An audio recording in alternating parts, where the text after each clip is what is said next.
maybe if actually this screen would have been better. I should have swapped the screens, but at this point, it's too much work to switch the two because I don't have those scenes set up on OBS, which is something I really need to do. I just need to sit down and go through all my OBS screens and like figure it all out and like clean it up because I haven't touched it in ages. And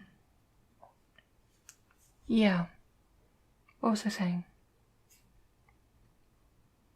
Okay, well, today I thought we would just have a nice kind of like casual chat since this little thing called War of the Spark has come out. Well, not out, but the full spoiler's out, and like the pre-release was today, and lots of things to do. And one thing that I also thought to do is that because set review week is, I'm gonna start recording that tomorrow, but set review week with the is all next week, and then also part of that I do a video that is one of my favorite series, even though it's not everyone's cup of tea, but my Commander Cards video. And I thought just kind of as a thing for me to be doing while doing that is actually just going through my process of choosing what cards I choose for those videos and how I kind of like narrow it down for a lot of these. So the first thing we do is I like essentially go through all of them and pull out any of the ones that are even a contender, remotely possible. One thing I'm going to do for the Spark one though is because normally I within the normal rules where I don't include legendary creatures because every commander cube uses them differently, but I do include planeswalkers. I'm actually going to have a separate list, which is going to be the top 5 planeswalkers for Commander Cube, as part of the same video. But we're going to count planeswalkers separately. So we might get to that, we might not, but yeah. So yeah, let's get into it. Talking about just going through. I'm going to skip over the planeswalkers right now for that reason, where we'll do all the planeswalkers at once. Ugin's Conjurant is just bad. This isn't even good in limited. I think it's just fine limited, and I talk about it, and I need to actually go over and do the set review first, but I think Ugin's Conjurant is very medium, and the only thing that has going for it is +1/+1 counter synergies, and that is it. There's nothing else. Ajani's Primate is really weird in this set because there isn't that much. There's like a lot of incidental life gain, but like there isn't really a life gain theme as much. But yeah, it's also reprint, so it's not even on the radar for this one. Hi, that's draft stuff. She is very hot, but also not great. Doesn't really work in Commander. Okay, Finale of Glory. Yeah, no, it goes into the might make the cut for the list. Gideon is cool, but he is in fact a planeswalker and is therefore not eligible for this part of the list. I am considering Gideon for Selesnya humans. Just because of the fact that he is a human, and also just the utility on him is cool. And also he isn't actually that big of a threat, where a lot of walkers where he doesn't really pose a great big of a threat unless a player has something they explicitly know is going to get removed by them. But the fact that I can just like start giving stuff indestructible whenever I want for like my creatures and stuff, for like attacking and things, is very useful. And while he himself is getting in for 4, and might as well. And he's a human, and like I'm running Ally of Zendikar, and that set mostly is just an anthem. But like the flavor reasons, like, oh, he can turn into a human, but like this Gideon actually is a human, and the other stuff that he does is stuff I'm interested in. So Gideon Sacrifice just doesn't seem like it does enough. And this, like, it's essentially a fog, but you're not really looking to run situational fogs in the Commander Cube. That's not really a thing you're looking for. Gideon's Triumph. The fact that we're getting more cards that carry out specific walker types, we've seen a little bit of this before, almost makes me, in my cube, want to make a, like some, like the, at least like the core Gatewatch members, like having small tales about the tales of them, with like the Planeswalker packs versions of their cards and things like that, and maybe some of the weaker versions of their walker cards, and kind of like set up these like little tales about like this person, because that is a type of theme deck that I like to play, and I try to have my cube be reflective of, I don't know, the decks that I like to build, and like Vorthos theme decks could work for that. We're like, sure, you get that, you get stuff that mechanically cares about Gideons, but you might get some like Gideon themed cards that maybe aren't the best, but you can have some nice Gideon theme to your deck. God Eternal Oketra, not really looking for. It's a legendary creature, so it's automatically invalidated for the top 10 list. Yeah. But, you know, she's really good. And actually, her being a 3/6 double strike makes me kind of want her in Big Butts Life Gain, because you hit her, like, she hits with Ikrishidiki on the back, and that's a 12-point life swing, on top of being hard to remove, and the extra zombie warriors is just nice, because it is a very creature heavy deck, so I'm actually looking at God of Eternal Oketra for that deck. Grateful Apparition, yes, it's Thrumming Bird, extra proliferate triggers, like that will probably make the top 10. Ignite the Beacon, it's a tutor effect, but maybe. Ironclad Crovod, no, those are just draft things. Good, I'm looking at putting, a lot of the one deck I'm looking to put together is all Selesnya cards, which is just every card must reference the Selesnya in some way, or at large like the guild, so like Tome with Guild Pact would be a valid card when it's like talking about the guilds as a whole. But like most of the Selesnya cards in this set like have to do with proliferate, and the other Selesnya stuff doesn't care about counters at all, so that's kind of weird. You have Parhelion 2, which, yeah, that's just a nice big splashy creature or vehicle. It might make it. Prison Realm, maybe. I mean, it's an O-ring effect, probably not. Ravnica at War, I'll probably make a note of that. It might become an honorable mention, but it's probably not gonna make the full cut. Rising Populace, single combat. Now that's a, words mean things. Wipe I like a lot. Each player chooses a creature or planeswalker they control and sacrifices the rest. And they cannot cast anything until the end of your next turn. So, it's a wipe that kind of like, yeah, they get to choose what they want to keep, but it's neat. It's only 5 mana, so it's actually not that bad for the cost of it. Tomic, Distinguished Advocate. Again, it's legendary, so it's not valid for this list here, but, Tomic I'm actually looking at for humans, just because he's a reasonably costed human, and white, and like decent stats, and like relevant abilities. Top level statues aren't really what I'm looking for. Same thing with Trust Pegasus. That's just draft. All these are just draft cards. Hey, Ashley Thing.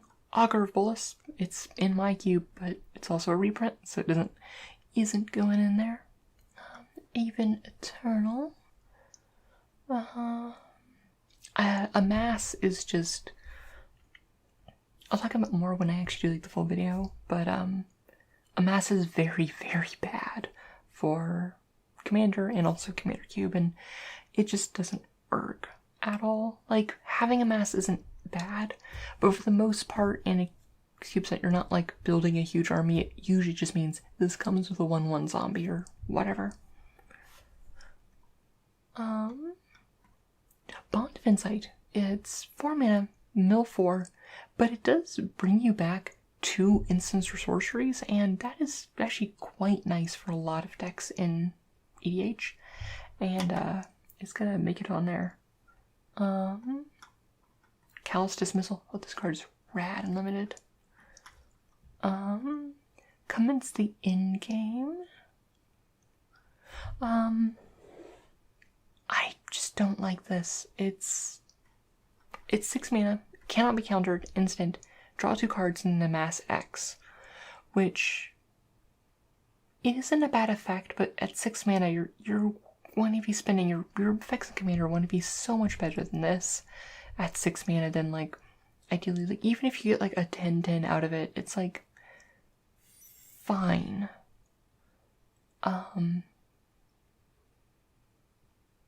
Yeah, like I don't know. I'm not putting on there. Contentious Plan. Actually gonna put that on the list. It's just a simple cantrip. It proliferates, but that proliferate is actually a very supposed to amass. Proliferate is hey there. How's it going? It's my first commander night this past week. That is awesome. Also, why is the chat not showing up on OBS? Because you're behind there. There we go. Okay, got you fixed. Oh, that's really cool though. How'd you go? What do you play? Who's your commander? But Proliferate is really good in a commander cube setup because so many decks care about Proliferate.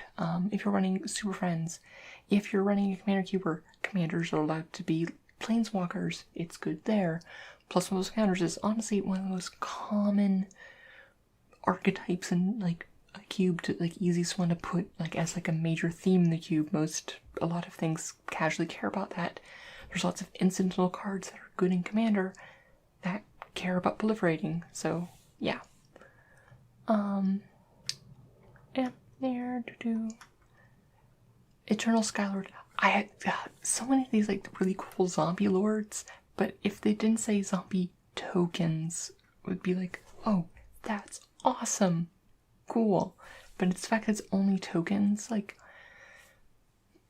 even in my zombie tale where there's lots of zombie tokens, I don't care enough to care about this.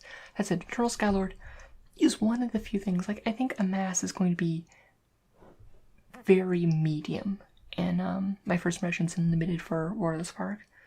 But this is one of those cards which makes it quite good, because the fact that they just don't have evasion is really annoying. Okay, Finale of Revelation. This is just kind of the Blue Sun Zenith that you can also untap and does that. So yeah, Finale of Revelation goes on there. Flex Channeler, whenever you cast a non-creature spell, Proliferate, that goes on there. Honestly, I'm trying to go. I'm expecting to lose if you're like at least certain watch. Took that good swap between Zada and Grinko. Oh, cool. That's neat. I haven't played a Zada deck ever. I haven't played Grinko. But I did have a Shuyun deck that ran Zada. Because it was kind of like a Zada deck, but it was just, I ran Shuyun, so I could like have access to like the white and blue combat tricks too, and Shuyun's cool. But yeah. More planeswalkers. Guttural Kefnet's really cool. Because the first part we're playing Bolus decks. Ew. Oh, that's not good. That's horrible. That doesn't sound like a great experience. Yeah, I started when I was playing in EDH, like playing at like my local game store, but I just found it wasn't a good environment. I definitely prefer just having like a group that I have control over, like where everyone is and things like that, and like there's a bit more consensus on like what the power level should be and stuff like that. Okay, Casamina's Transmutation is actually a card I really like. It's not quite Darksteel Mutation, but in like getting rid of commanders, but it's quite powerful and I do like it. Yeah, so it'll make the cut. Narset's Reversal, not really. mean, Nurses of Reversal is cute, but it won't make the top 10. Like, the kind of like, it's like a remand, but also you get it, but only for instance and sorceries, which is like fine, but not the best.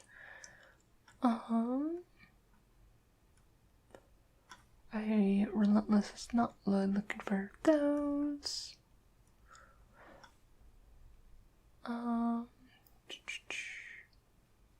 I like how there's just like this cycle of vehicles, which is like cute.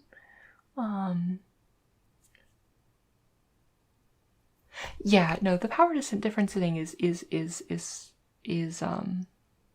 always interesting, because it's like I'm in a situation where like even with my current like commander group, for the most part, I'm actually like, well, I mean, I have two groups. There's like the group I play with like at GPs and stuff, which is like the cosplay group where like I'm on the upper end of the spectrum of group power, and then I have this other group that it's like Seattle area people, where I am in the much lower on the other end of the spectrum of power, and it's a very interesting territory to navigate, but it's not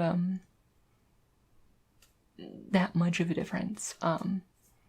But that's one of the reasons I love Commander Cube, is that like I love Commander, also love drafting, but it just helps get that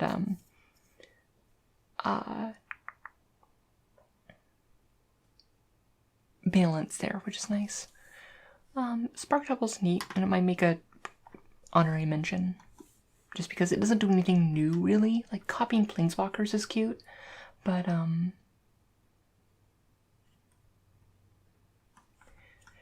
yeah, no, definitely. Like, I do find that situation where it's just like I want a group that just wants to have fun with their decks, and the group I'm with now, like some of them does that, where like they have like their fun decks, but then there's the others who are just like don't. And I'm just like, I'm all into just like I want to make fun theme decks. Okay. And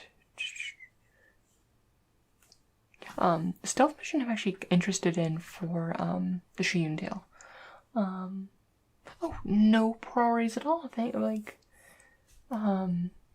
Yeah, no. For those of you who have just come in, I'm essentially going through my process of figuring out like what my top 10 cards for Commander Cubes are going to be, which does mean I'm skipping over Legendary Creatures and Planeswalkers right now, because I'm going to actually have a separate list, because I normally include Planeswalkers, but this one I'm going to have a separate list of the top 5 Planeswalkers for Commander Cube. Aid the Fallen, Banehound, Bolas' Citadel is up there, because Bolas' Citadel is very, very good. I'm like back and forth on whether, because it would obviously be a very good like life gain payoff for Absian life gain in my deck. But at the same time, it's just, it doesn't win you the game, but it does, at the same time, it plants a massive target on your back. And the decks that this is going to be best in are the decks which can use it to essentially play out a ton of cards and like win the game there. And my Lightning deck is much more grindy, attrition-y, and that just paints an unnecessary target on my back, and that deck already has enough trouble with that I don't feel like it may not be the best thing.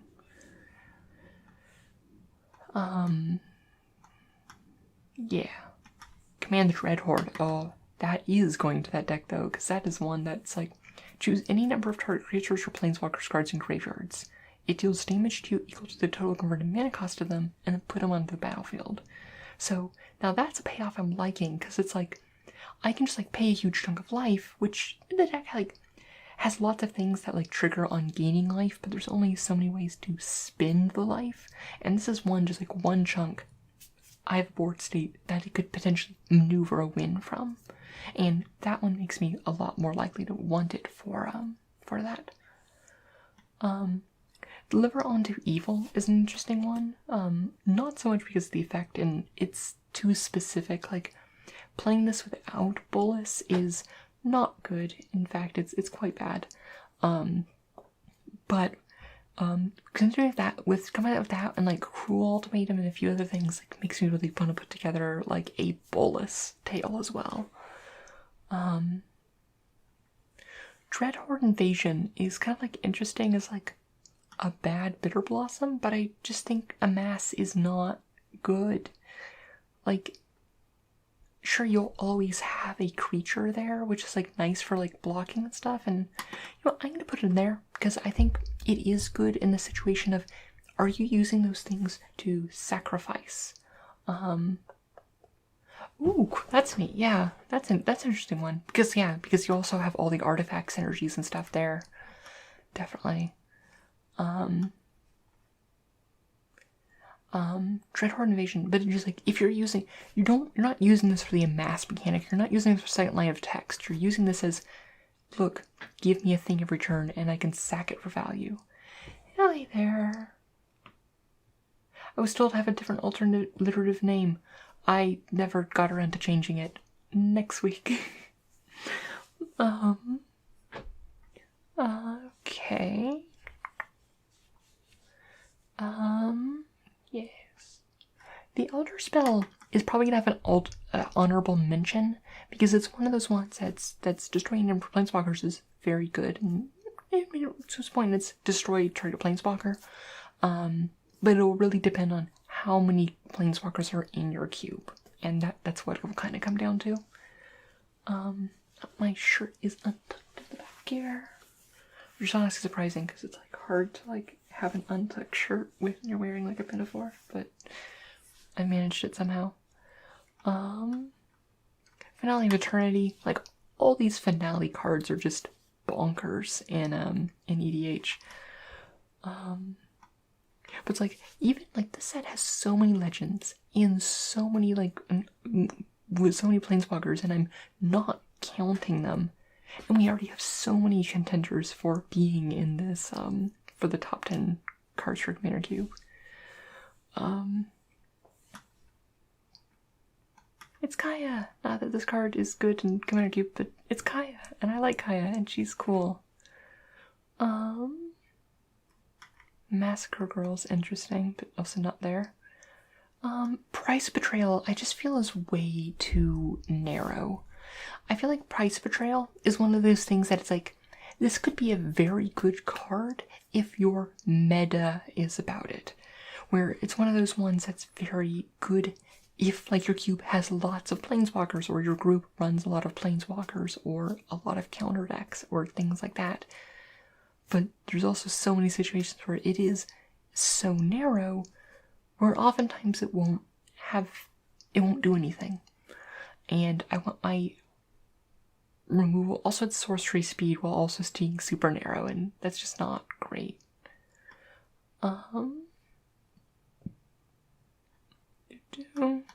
Again, this one, like, I would really like Spark Harvest, but it's not. It's a sorcery, which makes me not want it really at all. Spark Reaper's neat, and I think I'm gonna put it as an honorable mention, as kind of like, for making it like one of the most common themes, and I'm actually going to be putting together a written article series that I'm putting together on building your own Commander Cube and stuff. And Spark Reaper is one of those which is like, is it a good sacrifice outlet? No, paying 3 is a lot. But it is one of those things where it's like, if you just want to kind of like start putting together stuff to like build yourself like the base of a cube that maybe you upgrade later, like this is one of those options for like a cheap sacrifice outlet. Although it will probably be relegated to the honorable mentions, and I'll probably make that note there. Yes. On to red. Not really looking for any of these. That's a walker. Chandra's cute. Bad Flame Tonkavu, but still not terrible, because Bad Flame Tonkavu is still a decent Flame Tonkavu. Dreadhorde Arcanist is really interesting. but I think it's just too narrow for Commander Cube. Yeah. Finale of Promise, though. Very nice. Thing is, one of the things I talk about when I do these, like, top 10 Commander Cube videos is, one thing I prioritize is things that, like, give red and white the opportunities to do things that they normally can't, and this set doesn't actually have much of that. Those colors are very much in their lane. I'm not talking about, like, I want there to be color pie breaks, but there's very few things that help them make up for those weaknesses in this set. That aren't legendary creatures. Lots of stuff. And there's so many, like, legendary creatures. I didn't expect them to have so many legendary creatures in the set. On top of all the planeswalkers. Like, this set makes me kind of sad that Brawl isn't more supportive, because there's so much really cool space for Brawl in this. It's Arlen, she's so hot. Although her original art, she's a lot hotter. I'm really sad that this is pretty much the bulk of what the Selesnya and, like, the cards is this, like, good and limited, but bad not other times, and be forgotten. It's not great. Don't play this card, but yeah. Not really. Evolution Sage, obviously, because this card is bonkers. Whenever land enters battlefield under control, proliferate. Finale of Devastation, very good. Challenger Stroll, you know, it might make him honorable mention. Like, making your big stuff, like, not, like, it isn't the most useful thing, but it is there. Or it might at least make an honorable mention. Yeah. Okay. I love this new art for New Horizons. It's Nissa. Planewide Celebration, yes.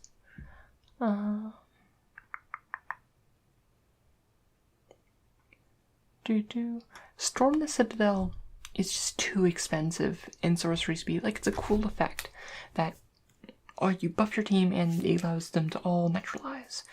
But it's just too expensive and way too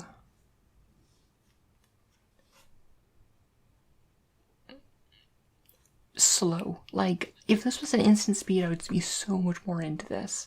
Or cheaper, one of the two. But the fact that it's at trample speed, and yeah. Fifine's Arcbow is cool. Okay, on to the multicolored stuff. Angrath Rampage, I'm not into that. Biosense Hydra is just too narrow. It's cool for, like, a Super Friends thing, and I'll probably go into the Super Friends tale I have, but it's just way too narrow. Calistries of War, yeah. Cruel Celebrant will probably be an honorable mention. Is like, hey, look, it's another Blood Artist type, or, well, Zulaport Cutthroat type effect. I have played a couple games of Yu-Gi-Oh! When I was in elementary school. Not since then. Death Sprout is cool. It's destroy target basic creature, and search life for a basic land card. But the thing is that I want my ramp to be a lot more consistent, and also not 4 mana, where it's like, I don't really want to pay that cost, and for, especially on a gold card, like, it's just, if it wasn't a gold card, yeah, I'd be into that, but I mean, it has to be for that effect. But it's just too restrictive for me to, like, want to put a slot of my Golgari cards for. Yeah, no, because it's like, I don't really want to be running for that ramp, and I don't really want to be running it for removal at that cost. So it's like, fine, but at the same time, the two of them combined is like, it's okay, but I don't want to be spending a 2-color card for that.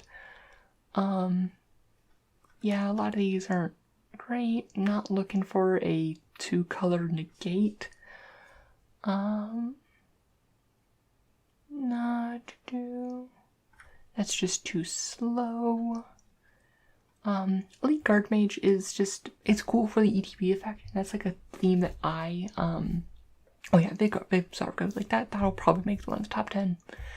Elite Guard Mage is like cool for like, if you have like a Panharmonicon type theme or like a Flicker theme, but it's just a worse Cloud Brazier, and there's so many other things that do it better.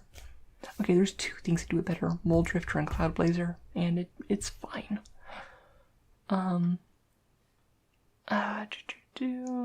Enter the God Eternals just doesn't do enough in EDH. Like, it's amazing in 2-player constructed. 4 damage to target creature, you gain that much life, they mill 4, and you amass 4. Solid. You get a 4/4 for 5, and you kill something, and that's awesome. EDH just does not do enough. More of that. Heartwarming Redemption, I do like that. It's like, it's card advantage in Boros. It's life gain, which is not a thing, but notably, it's card advantage in Boros and also card filtering. So, Heartwarming Redemption, I do like. Well, it's not card advantage, you're at card parity because it replaces itself, but at the same time, it's like a nice flexible one, and that's something that Boros is looking to do.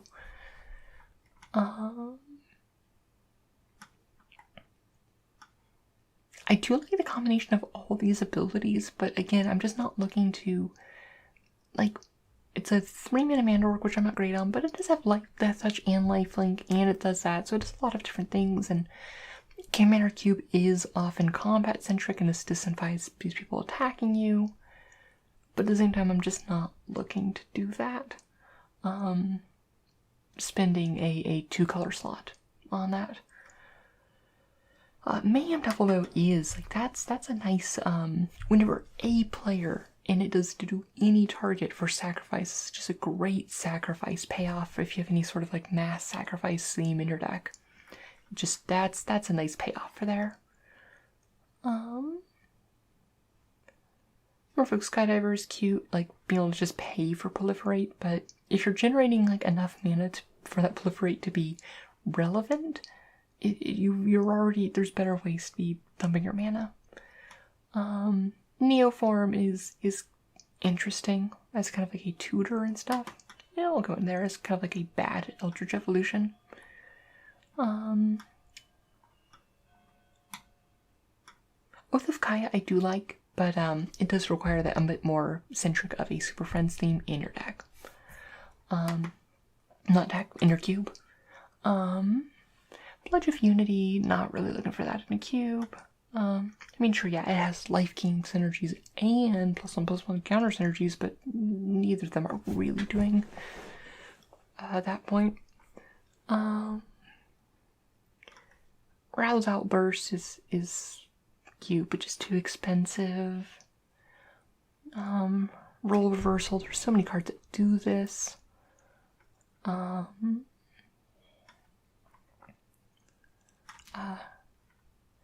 Thing is, like, that this is a neat, cute removal spell, Soul Blaze, but there's other, we already have cards that do that, so yeah, I don't remember what it's called, but there's already this spell already exists in mono white.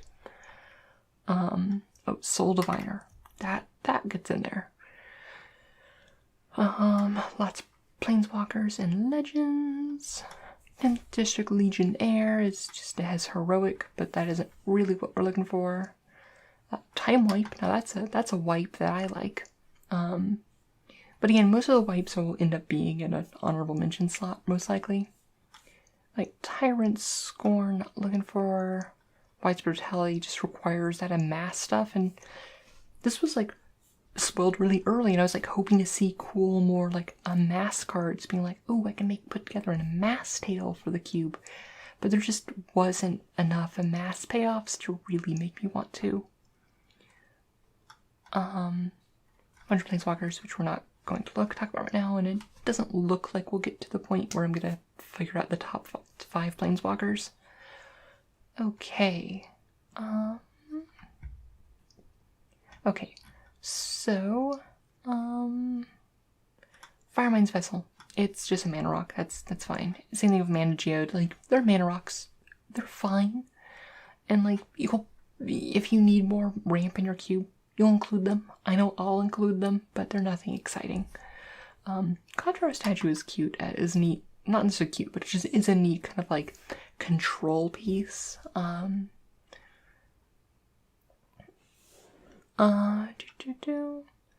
Blast Zone, I just feel is too slow.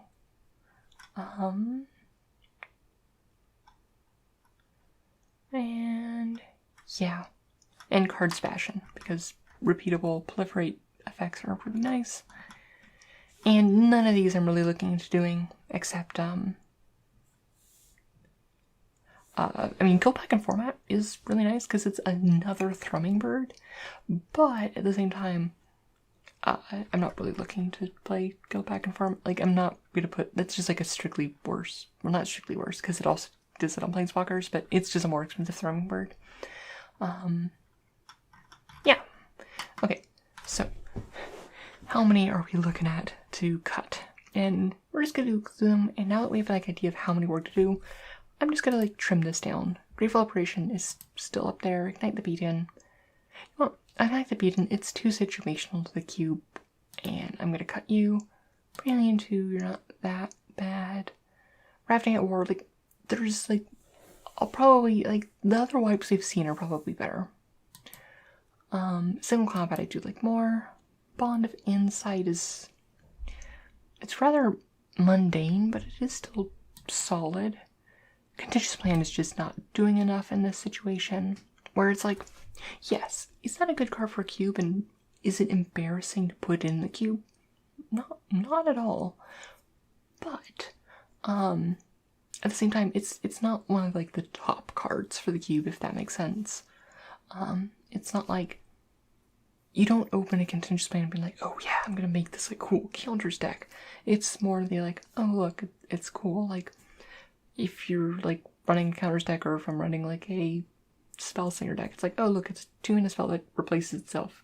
It goes in. So yeah. Finale Revelation I might even cut, just because it just doesn't do enough. It just is a Blue Sun Zenith, and that just isn't exciting. Flux Channeler though is exciting. Do like that. Casamina's Transmutation, maybe. Spark Double, yeah, just not doing enough. Bull Citadel is cool. Command Dreadheart's cool. Dreadheart Invasion's interesting. The Elder Spell, I said this was going to be an honorable mention, and I'm going to put that in. I just realized I should be doing this while that is there. Where am I looking for? Videos. You can see like the inner workings of my videos, and how I do is I have cards. So we're gonna make a new folder, and this is going to be top 10. I have a lot of these top 10 videos planned out already. Top 10 war, and we're gonna just call this H1. Yeah. Finale of Eternity.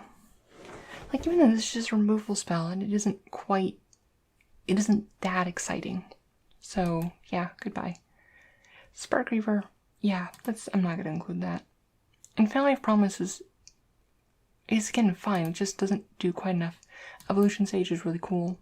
Finale of Destruction is just, that's a nice one because it actually ends the game. Challenger Trolls, no. Vivian's Arc Bow. Casualties of War. You know, that's also just an honorable mention, because it's like, is it good? Objectively, yes. Is it interesting? No. Does it push you in the direction of a deck besides colors? No. Cruel Celebrant, yeah, that's just gonna be, it's an effect for when you want that. not like it's... Is it good for Boros? Yeah. Is it something I'm looking to... Is it a top contender for that set? No, it isn't. Me and Emma were like, Neoform just... We have enough other cards that do that. But with Kaya, it's just like too specific. We've seen that before. Soul Diviner's cool. Time White's cool. Godforsaken Cards Bastion's cool. Okay, so how many do you have to cut? We have one. Okay, you know what? Valley of Glory. It's just, it makes a bunch of tokens. It's just dumb. No. 1, 2, 3, 4, 5, 6, 7, 8, 9, 10, 11, 12, 13, 14, 15, 16, 17, 18. Cut nearly half of these. Okay.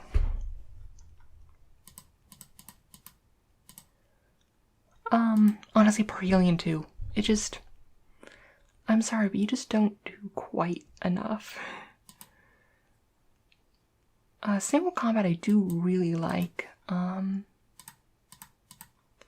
know, Time Wipe is just another wipe. And you know what, Godfather Statue is like, it's cool, it's kind of this control piece, but I think it's just too expensive. Unless you like are doing cool things with artifacts, it just is really expensive for its effect.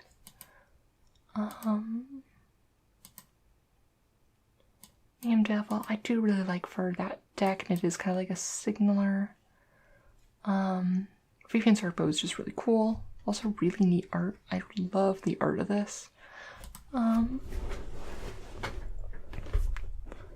Plain White Celebration is nice and flexible, which is why I like it. Value Devastation, Evolution Sage, Dreadhorde Innovation. You know, I'm gonna cut Dreadhorde Innovation. It's way too specific for what it's doing. And that's just a transmutation removal spell. Excuse me. And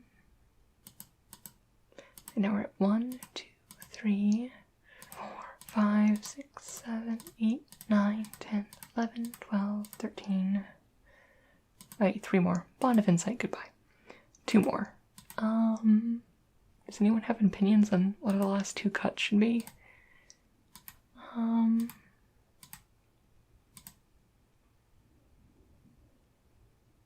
Honestly, Soul Diviner. Like, Soul Diviner is really cool, but you have to be in that specific deck, and it's a lot of things that are just broken with it. You're not as likely to have in a Commander Cube. So, yeah. 3, 4, 5, 6, 7, 8, 9, 10, 11. You know what? Single combat is just another removal spell or wipe, and I'm gonna cut it. Okay, so now to order them. Okay. A lot of these cards just did end up being proliferate cards. We would like 1, 2, 3, 4 of them are just like, here's these cards that give you access to proliferate. And it's just, they're very good. And they just fit in a lot of things. I'll talk about that, where proliferate is just a very good mechanic for a Commander Cube, just because how flexible they are. Yeah. Okay. You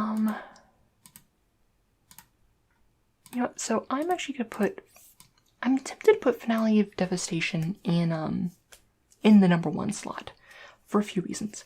One, it's very exciting to take, just because it's one of those cards that's just like, ooh, this is very big, it's splashy. It's good at all stages of the game, like can get you your pieces and things like that. While I am not super into whatchamacallit, tutors and normal EDH, I know their place, but I lean on the less tutor side for my own decks. In Cube, I do like tutors just because you're only playing these decks like once, maybe twice, and being able to do your deck's thing is kind of important, and this like lets you do that. It's big, it's flashy, has a giant dinosaur on the art, which just increases that there. And most importantly, it ends games.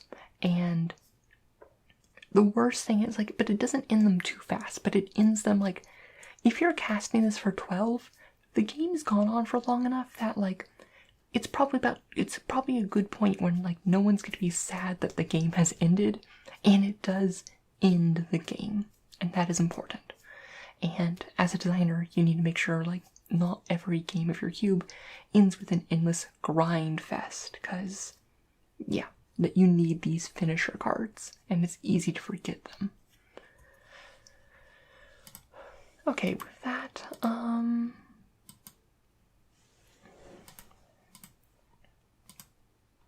okay, Plain White Celebration is probably pretty low, and same with the Grateful Apparition, where, like, Grateful Apparition gets, like, a low slot because, like, it is a functional reprint of a card we already have, but in a color that doesn't necessarily have access to a lot of these sort of effects, which does make me like it, like, why it's on the top 10. Plain White Celebration is nice because it goes into a lot of decks. But I like it more than Card Smashing. Card Smashing is also pretty low because, like, it's a proliferate thing that anyone can use. And having these effects on having cards that, like, go into every deck is good. But it's also, it's a colorless card, and, like, there's something said that, like, colorless cards that, like, go into any deck aren't great because they don't give the draft any direction. But this one does give a direction, where it's like, it doesn't give you direction on color, but it gives you direction of, like, this wants to proliferate.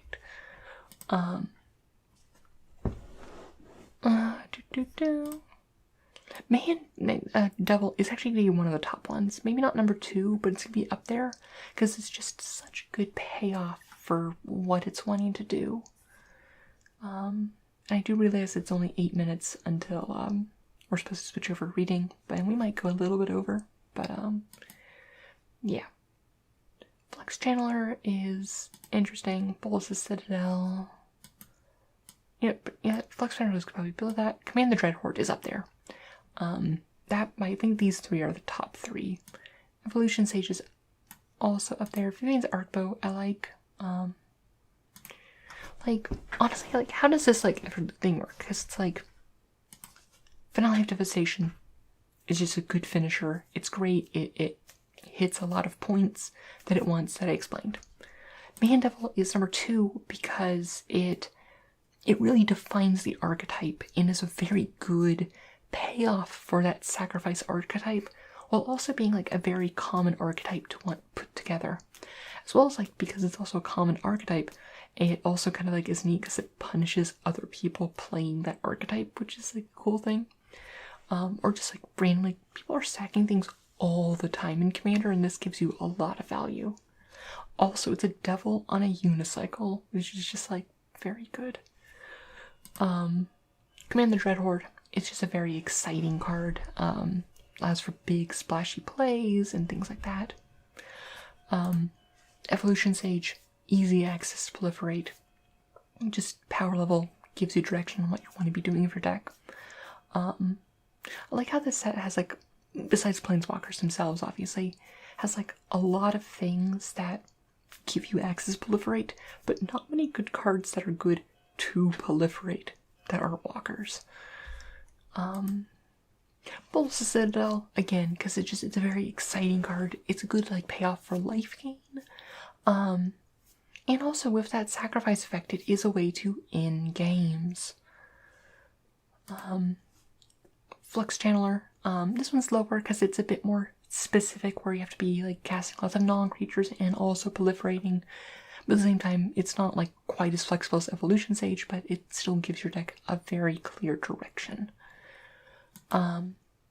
Vivian's Arcbow, like, you see a fair few of these effects in green, but the ability to, like, make your, like, when you're in, like, the mid to late game and you're on, like, top deck mode, that it turns your top decks that you're digging as deep as you want to get into that. Also, again, rad art, which is important for me when choosing these. Plain White Celebration, it has something for everything. It has something for token decks. It has something for generic decks that want to recur stuff. It has things for proliferate decks, and if you need to, you can also gain life. But if you want to, if you care about that, you probably don't, but it's there if you need to. You know what, sometimes gaining 16 life will just do it for you. Karn's Bastion, again, another proliferate thing, but at the same time, it's just very specific. Like, it doesn't really push you in a direction, that's why it's kind of low. And then finally, Great Collaboration. It's a cool effect in a new color, but it already exists, and that's why. So yeah, that's kind of my reasoning so far, and like my process for choosing these lists and stuff. So I'm just gonna save these so I don't miss it. But you still have reason to watch the video because there's gonna be another list, which is gonna be talking about specifically the Planeswalkers. And also I'll probably also do a written version of this too.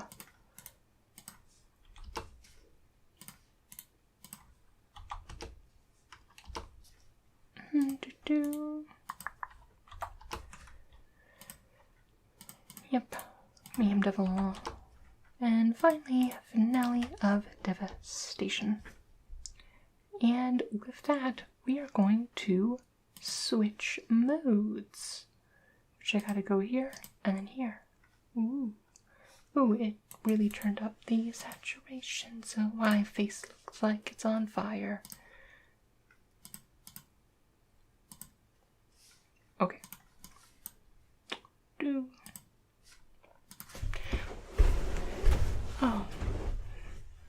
Oh yeah. Honestly, like Bull Citadel was just very good. I'm just I'm just much more into the inset combination of the Wanderer plus Command the Dreadhorde, where you could really, it's essentially becomes a Rise of the Dark Realms because you can just reanimate everything.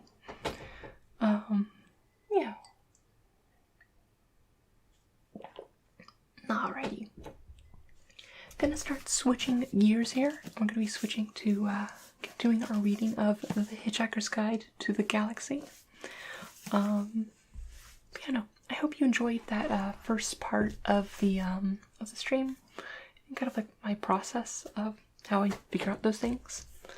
Yeah.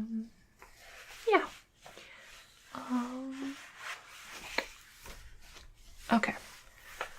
So, just gonna check one thing real quick.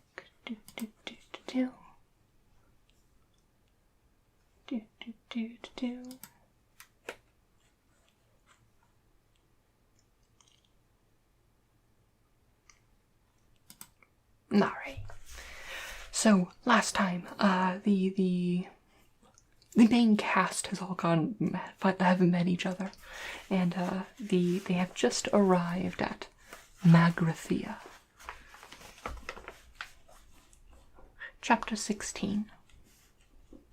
Arthur awoke to the sound of an argument and went to the bridge. Ford was waving his arms about. "You're crazy, Zaphod," he said. "Magrathea is a myth, a fairy story. What's the point of telling their kids it? It's what parents tell their kids at night if they want to grow up to become economists. That's what we're currently in orbit about," said Ford.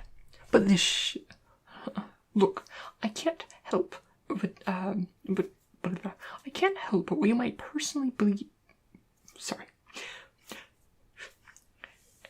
Let me just start from the top. Arthur woke to the sound of an argument and went to the bridge. Ford was waving his arms about. "You're crazy, Zaphod," he was saying. "Magrathea is a myth, a fairy story. It's what parents tell their kids about at night if they want them to grow up to be economists. That's what we are currently in orbit about," insisted Zaphod. "Look, I cannot help what you may personally be in orbit about," said Zaphod. "But this ship..." "A computer," shouted Zaphod. "Oh no." "Hi there, it's Eddie, your shipboard computer, and I'm just feeling great, guys, and I know I'm just going to get a bundle of kicks out of any program you care to run through me." Arthur looked inquiringly at Trillian. She motioned to him to come in, but keep quiet. "Computer," said Zaphod, "tell us what our present trajectory is." "A real pleasure, feller," it burbled. "We are currently in orbit of an altitude of 300 miles around the legendary planet of Magrathea." "Proves nothing," said Ford. "I wouldn't trust that computer to speak my weight." "I can do that for you too," said "Sure," enthused computer, punching out more ticker tape. "I can even work out your personality problems to 10 decimal places if that helped." Trillian interrupted. "Zaphod," she said, "any minute now we'll be swinging round to the daylight side of the planet," adding, "Well, whatever it turns out to be."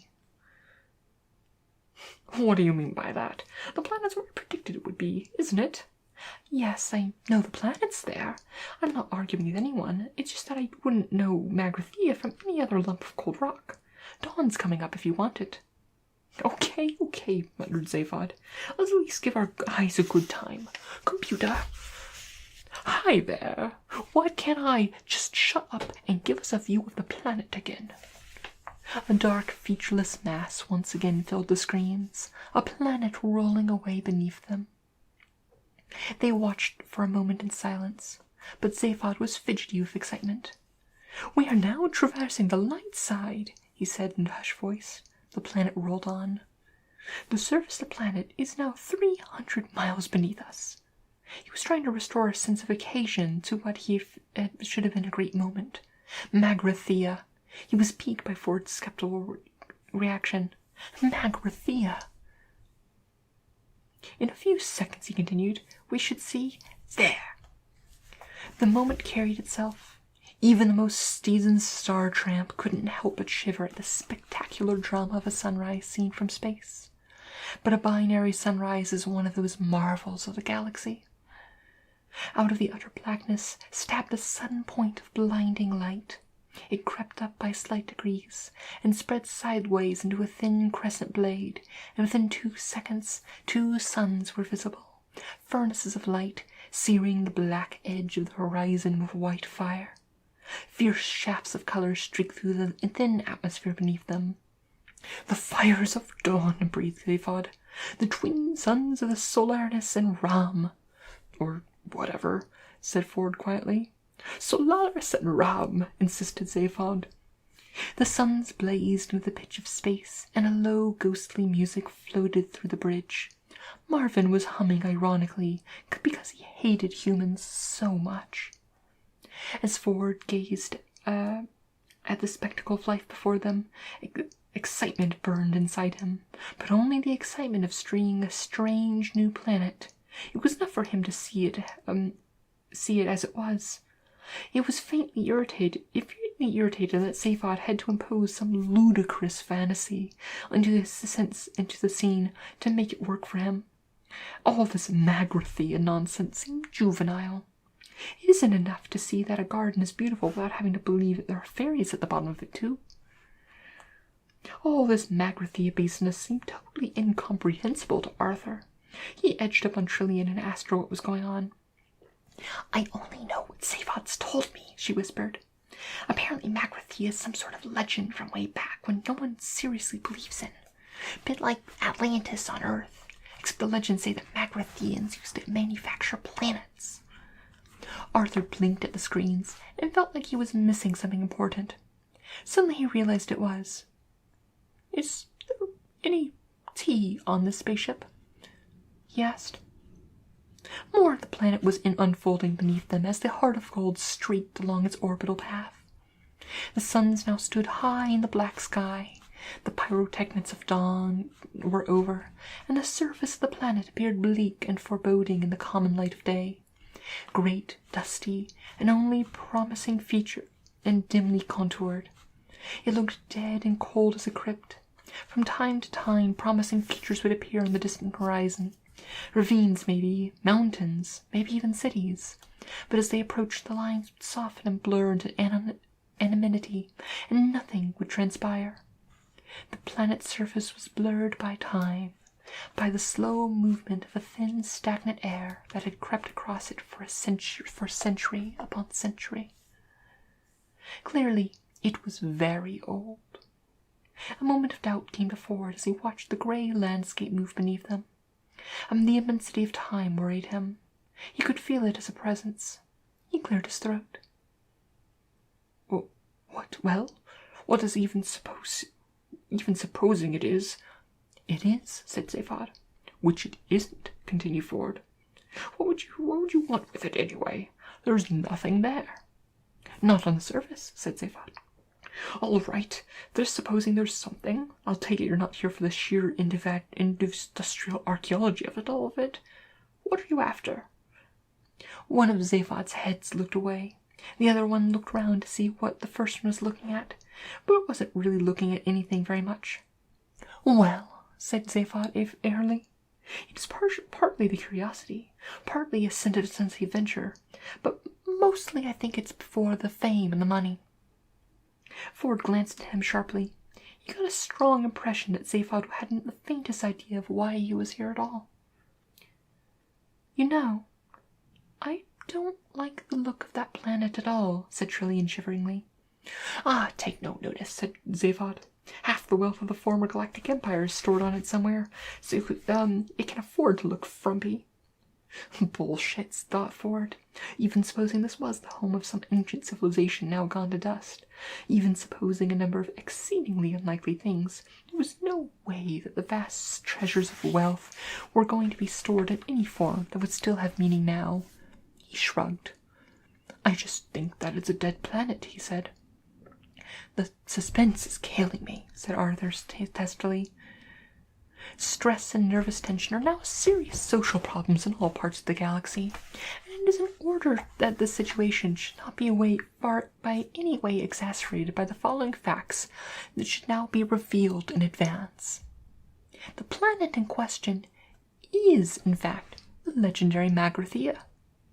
The deadly missile attack, shortly to be launched by an ancient automatic defense system, will result merely in the breakage of 3 coffee cups, a mouse cage, and the bruising of someone's upper arm, and the untimely creation and sudden demise of a pool of petunias and an innocent sperm whale. In order that some sense of mystery should be preserved, no revelation will be made concerning whose upper arm sustains the bruise. That fact may safely be the subject of suspense, since it is of no significance whatsoever. Chapter 17. After a fairly shaky start to the day, Arthur's mind was beginning to reassemble itself from the shell-shocked fragments of the previous day, which he had left him with. He had found a pneumatic machine, which had provided him with a plastic cup filled with a liquid that was almost, but not quite, unlike tea. That was almost, but not quite, entirely unlike tea. The way it functioned was very interesting. When the drink button was pressed, it made an instant but a highly detailed examination of the subject's taste buds, a spectrostatic analysis of the subject's metabolism, and then sent tiny experimental signals down the neural pathways to the taste centers of the subject's brain to see what would likely go down well. However, no one knew quite why it did this, because it invariably delivered a cupful of liquid that was almost, but not quite, entirely unlike tea. The Nutrimatic was designed and manufactured by the Sirius Cybernetics Corporation, whose complaints department now covers all the major land masses of the first 3 planets in the Sirius Tau star system. Arthur drank the liquid and found it reviving. He glanced up at the screens again and watched it a few more 100 miles of barren grayness slide past. It suddenly occurred to him to ask a question that had been bothering him. Is it safe? He asked. Magrathea has been dead for 5 million years, said Zaphod. Of course it's safe. Even the ghost will have settled down and raised families by now.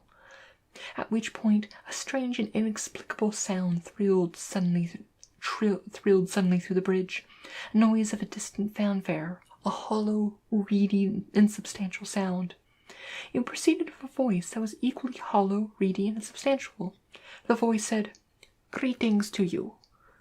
Someone from the dead planet was talking to them. "Computer!" shouted Zaphod. "Hi there! What the photon is that?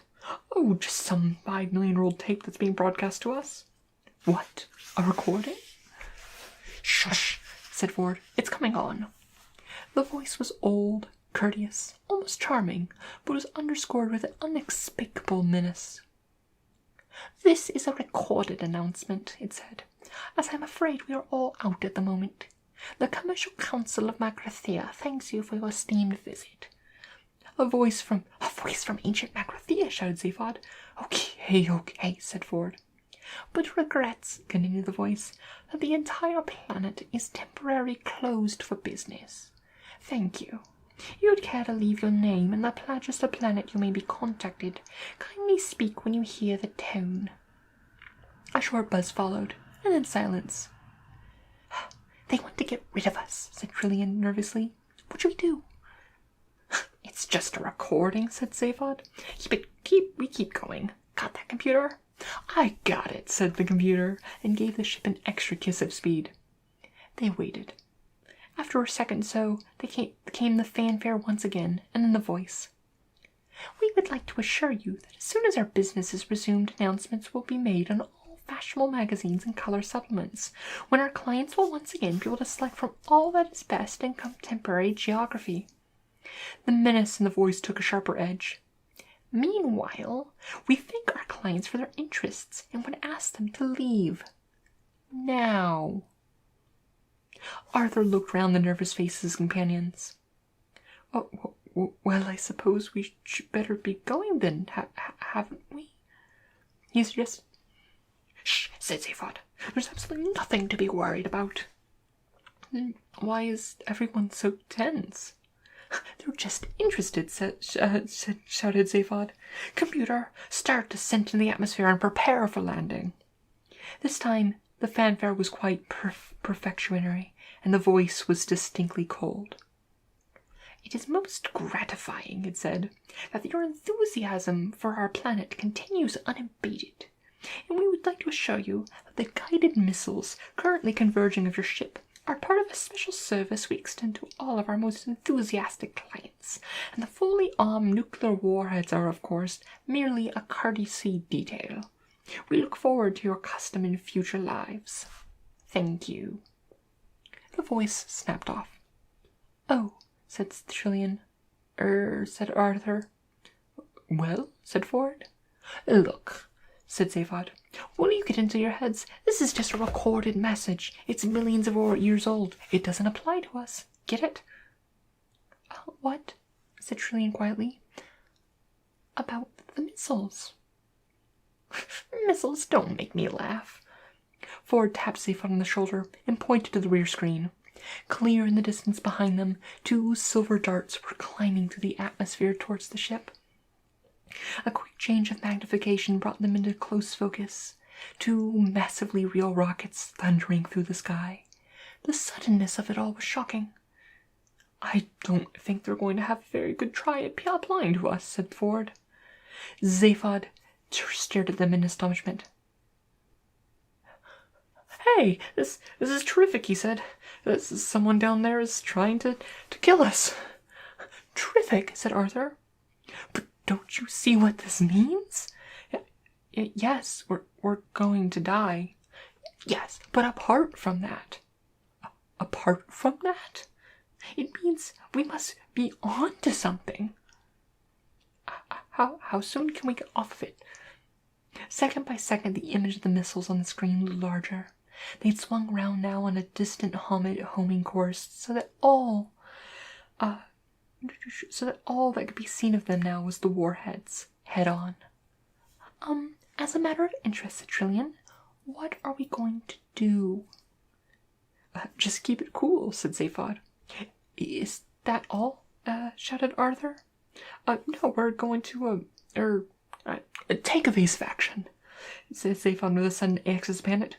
Computer, what evasive action can we take?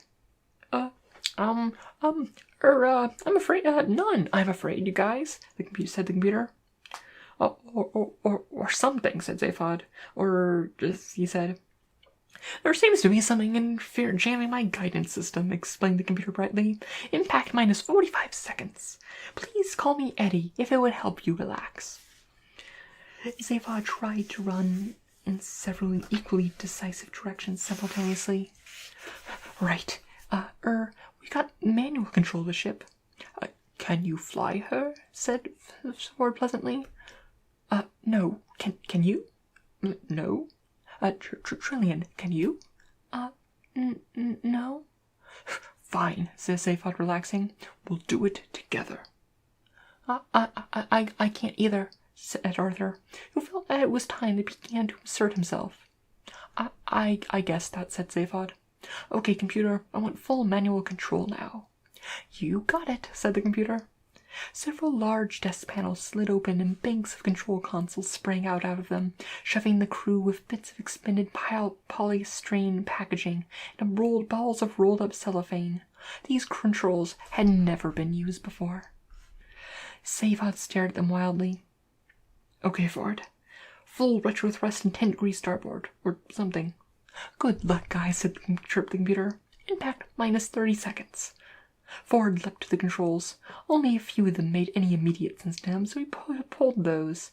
The ship shook and screamed as guidance rockets' jets tried to push it away in every which way simultaneously. He released half of them, and the ship spun round in a tight arc and headed back the way it came, straight towards the oncoming missiles. Air cushions ballooned out of the walls in an instant, and everyone was thrown against them. For a few seconds the inertial forces held them flattened and squirming for breath, unable to move.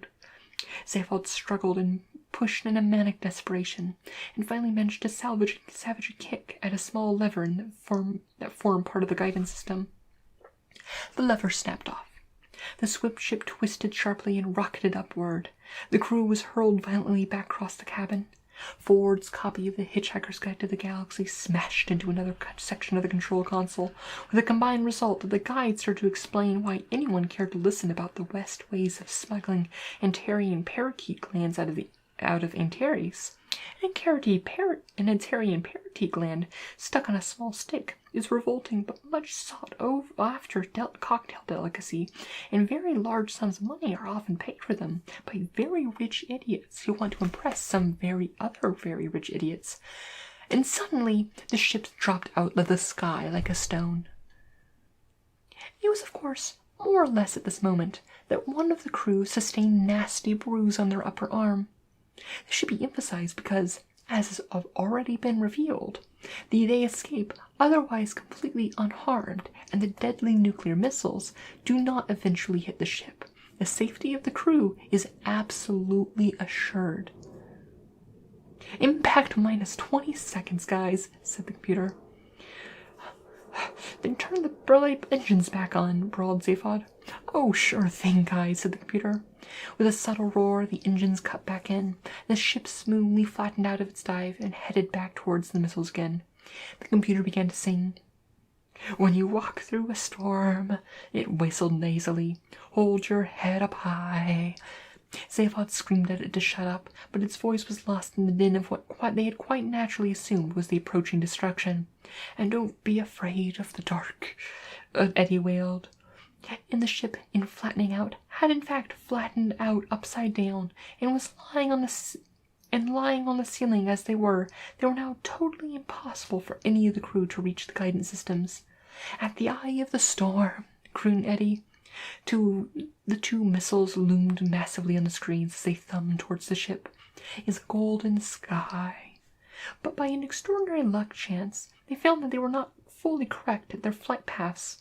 But by an extraordinary lucky chance, they had not fully corrected their flight path to the erratically weaving ship, and they passed right under it.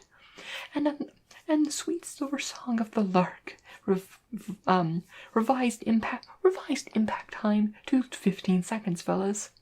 Walk on through the wind. The missiles banked round in a screeching arc and plunged back into pursuit. There it is, said Arthur, watching them. We're not quite definitely going to die, aren't we? I wish you would stop saying that.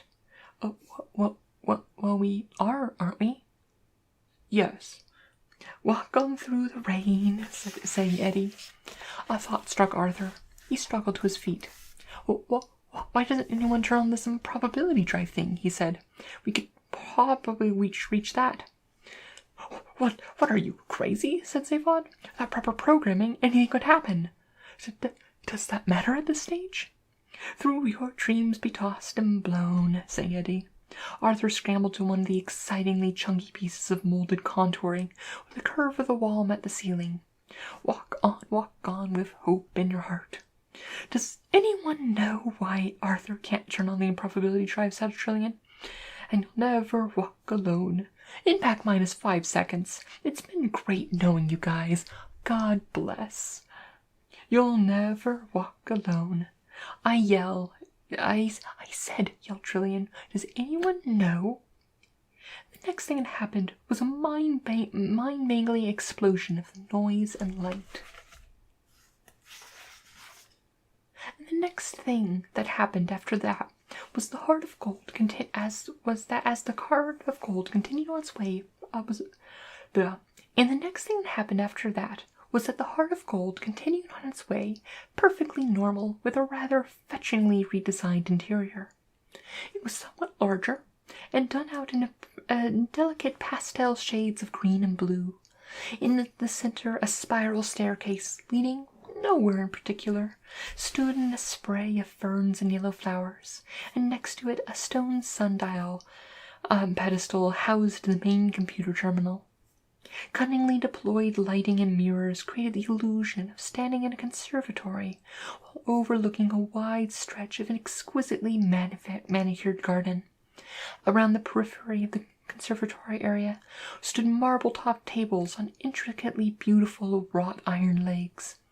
As you gazed into the polished surface of the marble, and the vague forms of instruments became visible, and you touched the instruments. When you touched them, the instruments materialized instantly under your hands.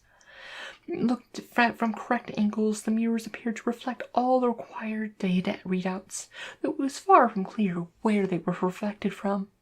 It was, in fact, sensationally beautiful. Relaxing in a wickerwork sun chair, Zaphod Beeblebrock said, What the hell just happened? Well, I was just saying, said Arthur, lounging by a small fish pool, that there's this improbability switch over there. He waved where it had been. There was a potted plant there now. But where are we? Said Ford, who was sitting on the spiral staircase, a nicely chilled pan-galactic gargle blaster in his hand. Exactly where we were, I think, said Trillian. As is all about them, mirrors suddenly showed them an image of the blighted landscape of Magrathea, which still scooted along beneath them. Zaphod leaped out of his seat. Then what's happened to the missiles? He said. A new astounding image appeared in the mirrors. They would appear, said Ford doubtfully, to have turned into a bowl of petunias and a very surprised-looking whale. At an improbability factor, cut in Eddie, who hadn't changed a bit, of 8,767,128 to 1 against. Zaphod stared at Arthur. Did you think of that, Earthman? He demanded. Well, said Arthur, all I did was... That's very good thinking, you know. Turning on the improbability drive for a second without first activating the proofing screens. Hey, kid, you just saved our life, don't you know that? Oh, said Arthur. Well, it was nothing, really. Oh, was it? Said Zaphod.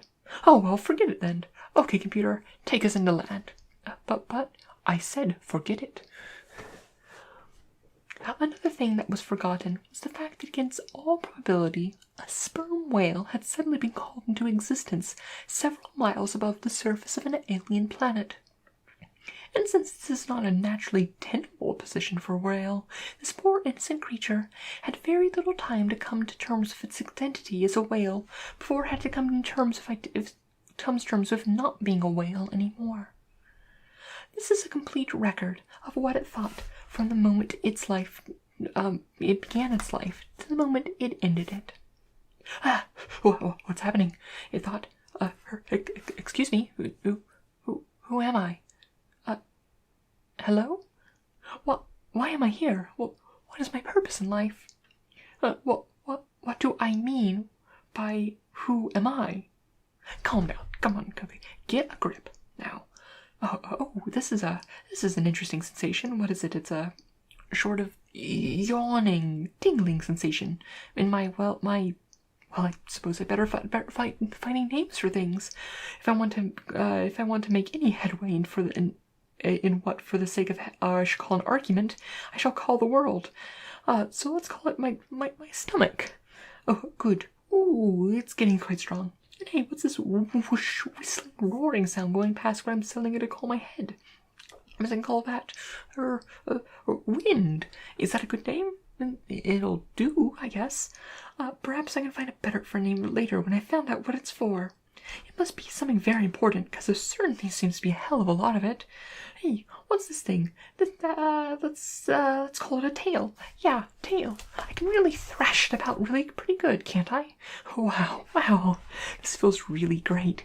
Doesn't seem to achieve very much, but I should probably find out things for what it's for later on. Now, I've built up a coherent pictures of things yet. No. Never mind. This is really exciting. So much to find out about. So much to look forward to. I'm quite dizzy with anticipation.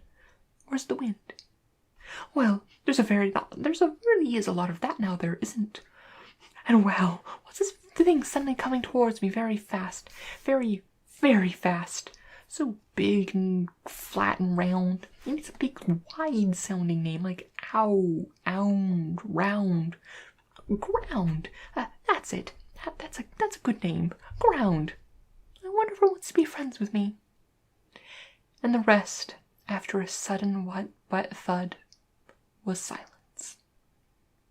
Curiously enough, the only thing that went through the mind of the bowl of petunias as it fell was, oh no, not again. Many people have speculated that if we know exactly why the bowl of petunias had thought that, we would know a lot more about the nature of the universe than we do now.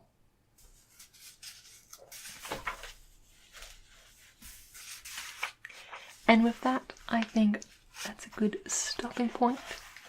And we're gonna call this stream to a close. So, thank you for coming, everyone. I really love doing these every week, and I hope you enjoy them. So yeah. Making good progress. We're like chapter 17, and how many chapters does this have? This has 35. So we're about halfway through the Hitchhiker's Guide to the Galaxy, so that's cool. Yeah. Well, I hope you all have a wonderful night's sleep. I hope you all sleep well. Have wonderful dreams and all that. And as always, may your story smile upon you.